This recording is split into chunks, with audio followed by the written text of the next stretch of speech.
So as trainers, this session, whilst we want everyone to get as good form as possible, to make sure that they do everything to the right number of reps, not everyone's going to do that. And frankly, it doesn't matter.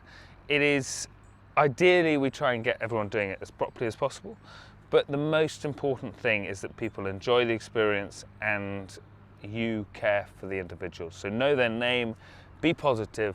If they want to drop down to 20 reps or 15 reps, then they can do that. So one element, warm-up. We're looking for consistency and continuity through every session. So we're trying to get the same warm-up at every location, at every session. And this gives the members an opportunity to learn the warm-up, to do it each week, to get to know each other, and they get 5 or 10 minutes to talk to each other before we then move into the dynamic session. So the layout of the warm-up is 12 steps wide, 30 steps long. And every 5 steps I put down a cone. So then the actual warm-up, we do a very simple run, a dynamic stretch and an isometric stretch. So we jog through the grid and then round the edge and back in at 50%. Then you go through a dynamic stretch. So for example, a side squat where you're going sideways, deep squat, a couple of steps, squat again. Then you come back in and then we do a hamstring stretch, which is the isometric one. So just bouncing into a hamstring and maybe accelerating off. And then the other leg and so on.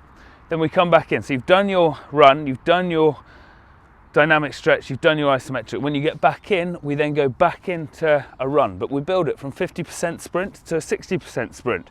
Round the edge, jog gently in. When you get in, a new dynamic stretch. So this one could be facing sideways, twisting, bouncing. And then we come back in, a new isometric stretch. So this one might be a quad stretch followed by a small acceleration and then the other leg. Then you come back in, you go back into your run. So you're now 80%, so beg your pardon, 70% sprint. We need a dynamic exercise. So maybe a walking lunge with a stretch. So first off, just stretching the hips each side, and then maybe you go into a lunge with a twist. So lunging and rotating. And then further forward, you're going lunge and lift. Back in, another isometric exercise. So this time you might do, not entirely isometric, but maybe a high kick. So just stretching the hamstrings off and kicking back to get the hip flexors, and so on. Around the edge, back in, we're now into 80%. See, 80% sprint through, new dynamic stretch.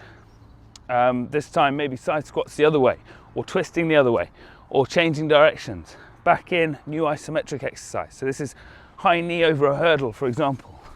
A couple of steps other leg. So just trying, not necessarily isometric, but just taking it a bit more gently. Come back in, 90% sprint. Back in. This time another dynamic stretch. So this time maybe changing direction. So I'm explosive one way, explosive the other.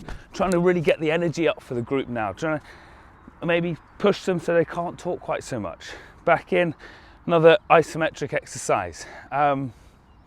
This one could be, again, actually we'll go back into a sprint. So build the sprint up to 100% sprints here, and then finish with the last rotational exercise, and so on. So you really need to get the whole body working, building in intensity, 3 or 4 sprints at the end. This whole warm-up should last about 12 minutes every single time. Then we come off, we circle the group up, we dynamic exercise, so just rotating the hips and the twisting the upper body, getting low.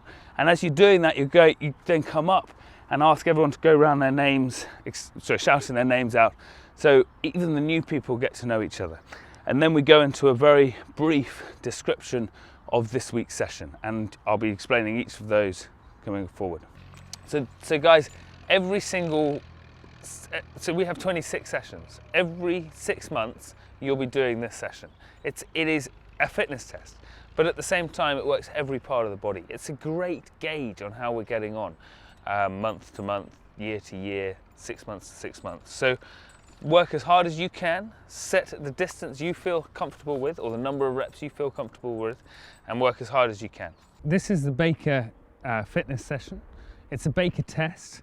We only run this once every about 6 months. It's a great yardstick for the members to have as how they're getting on. The real key for us as trainers is to make sure that they do the right exercises, that they do the right form, and so on. So I've got 9 cones laid out here. Each cone has an exercise on it, and then there'll be a sprint cone as well. So just to run you through the exercises very quickly, you've got press ups here. What we're looking for, particularly for the fitter guys, is to go from the toes and the hands and get the chest down to the deck and back up. 50 reps, and then they're going to sprint to the 50-meter cone and back in. Next exercise is squat.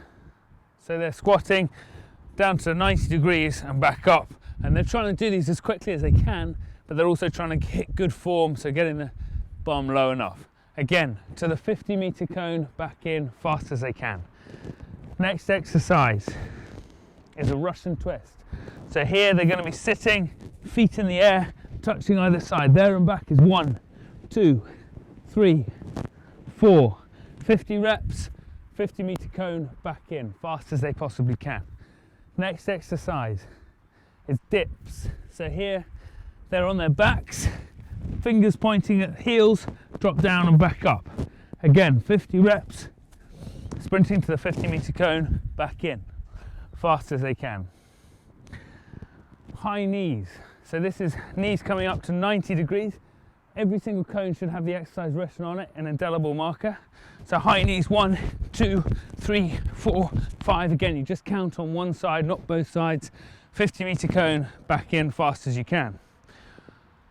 Next exercise, sit-ups. So lying on your back, heel of hand rolls over the top of the knee, back up. Okay, 10 reps, please. 50 reps, 50-meter cone, back in, fast as they can. Next exercise is lunges. So we go back knee touches the top of the grass. 1, 2, 3. Each leg counts as 1 rep. 50 reps, 50-meter cone, back in, fast as you can. Side lifts.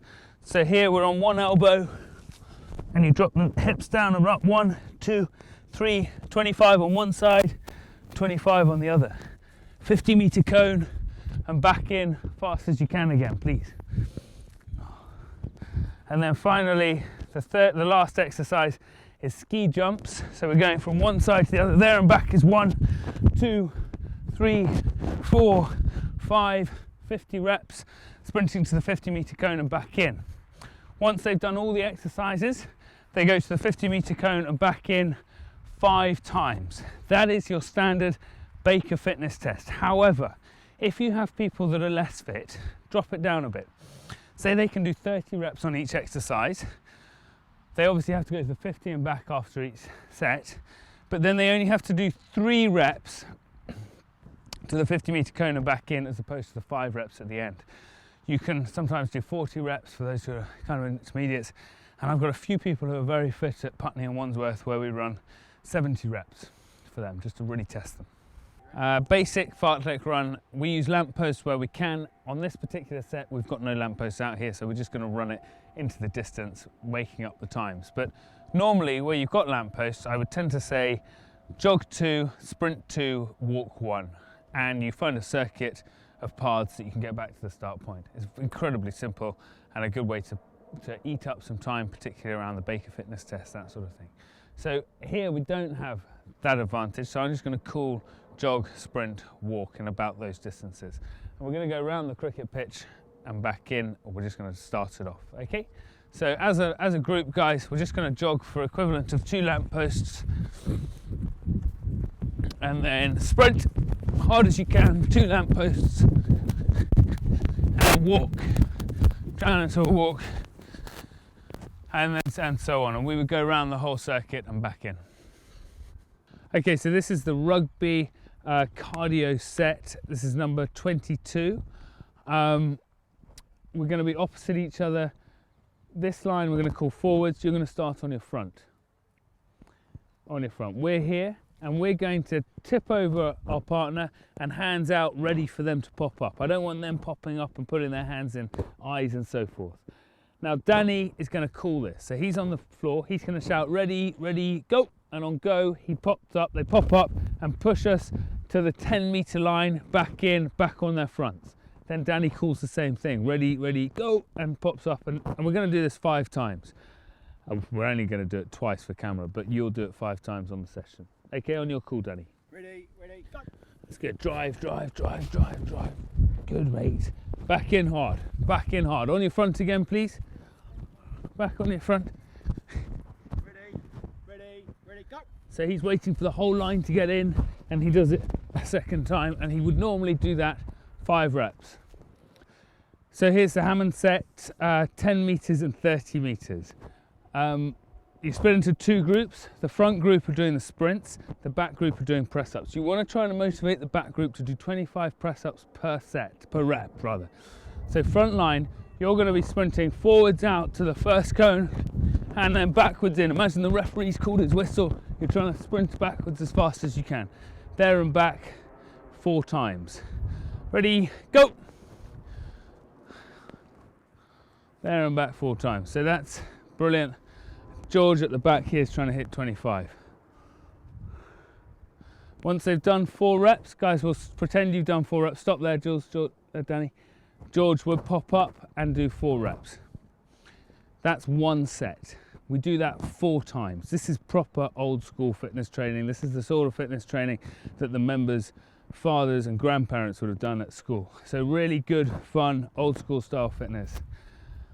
Then we go into the 30-meter distance. So just for continuity, we'll have Danny and Jules up again.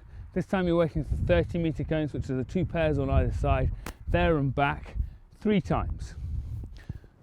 Maze at the back here, he's going to be doing sit-ups. No, running forwards out and forwards back. And they'll sprint there and back 3 times, not 4 times. And you need to be talking to the members here about why we're doing this, trying to give them validate the reason why they're out here. And the point is that when they get back, they'll be moving into sit-ups, which is locking up this core system so they can't recover as quickly. Okay, forwards on the line, go! And George is into sit-ups. So they would go 30 meters here, turn, back in hard. And once they get back in, that's 1, they're doing it 3 times, okay? And once they've done it 3 times, they swap it over, George does 3 sprints. They do that package, again, 4 sets of 3 reps. British Bulldog is such a good game, so easy to run, so easy to do. I can't stress highly enough how big a field you need, as big a field as you can possibly get. Be ridiculous. I mean, go half a rugby field, go a full rugby field if you've got the space. You have, with British Bulldog, so the rules are very simple. No one's allowed outside the space that you've created, the half rugby field or the rugby field. You've got 1 person on one side and all the rest of the members lined up across the other side. On your shout of go, a scream of go, the person on that one side, that one individual, has to do 1 press up, and everyone else has to try and get across the grid and get safe. Obviously the person who's done 1 press up has to catch as many as they can, and they join the original team on this side. As they're walking back, this group will all be standing there doing nothing. So I always give them 10 exercises, so say 10 press ups as quickly as they can. This guy has got maybe 3 or 4 people realigned with 3 or 4. If this person's struggling, you might want to join their group and just get the game going a bit quicker. On go, all of them do a press up. The guys who are still free are trying to sprint across and get safe. You play the game until there's 1 person left. It's very simple, it's great fun. I use it a lot in training sessions, particularly to fill space at the end of sessions where the sessions run particularly quickly. So we've come to the end of the session. We're looking to do a cool down or a stretch. A cool down, you might want to do a reverse shuttle run, so you go 100% to the longest cone and then decrease in energy as you come down. Then we're hit about 55 minutes of the session. We've got a 5-minute stretch. Frankly, doesn't have to be that good. You can explain to the members while you're stretching that actually isometric stretches are best done when their muscles are cold. I tend to just do, particularly in the winter when the ground's wet and cold, I do a quick salutation to the sun, or slow salutation to the sun, with a few extra stretches pushed in. You can do any stretch you like, but it needn't be more than about 5 minutes. As I'm going through it, I'll go through it now, but as I'm going through it, I also talk to the members about events coming up and about various things that have been good about the session, that sort of thing. So I tend to ask them to legs wide, roll forward, forehead touches the grass. Obviously you can't get anywhere near the grass, especially if you're as inflexible as I am. Then hands hit the ground, feet go back, hips go high, chin goes low. Stretch that and hold that for longer than I'm going to do it, but not too long. Then hips go high, chin high. That's good. Then I go hips high again and just walk it back until I'm hanging again between the legs. And I look to go wide and stretching the adductor out. And if you can push them low on that one, even better. If they're struggling with this, on one knee, leg out to the side. Then I come into the middle and the other side. All the time I'm talking to them about events coming up, what's going on at training, who's done particularly well during the session. And maybe I'll do a glute stretch as well, so bring the knee across to one hand and just drop into a glute stretch. Then the other leg, and so on. After I've done both of those, I might look into an adductor stretch, so into a one kneeling side, push the hip forward, kneeling side, hand high, and rotate away from that back leg. And again, holding for 30 seconds or so. While I'm in this position, I might go into a hamstring stretch. So that's pretty much it. Maybe finishing with a quad stretch. And I always end the sessions with getting the members as a whole group to face the sun, put their hands on the back of the head, shut the eyes, 3 or 4 long, slow, mindful breaths, just trying to bring them back into the moment, trying to take the energy, the heart rate down a bit. And then we stop, if we can get them to clap, and then head home. So hopefully it's feeling really positive at the end of the session.